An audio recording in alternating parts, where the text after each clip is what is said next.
Кара Суудагы номер 5198 участокта дээрлик бары Мекеним Кыргызстан партиясына добуш берди. Мекеним Кыргызстан партиясы абсолюттук добуш алган. Бул тууралуу добуш берүүнүн жыйынтыгы социалдык тармактарга тарады. Мекеним Кыргызстан партиясына 1644 шайлоочунун 1600-ü добуш берген.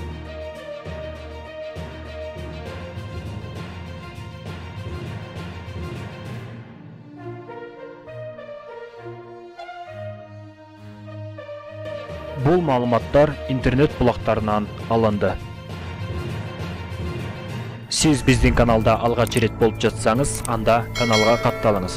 Жана ошондой эле бул маалыматтарды башка бирөөлөргө да таратып, алардын билип алуусуна себепчи болуңуз. Сиздер менен болгон Элдос Жумаев жана ошондой эле Эл ТВ каналы. Сиздердин назарыңыздарда Эл жаңылык программасы болду. Саламатта калыңыздар.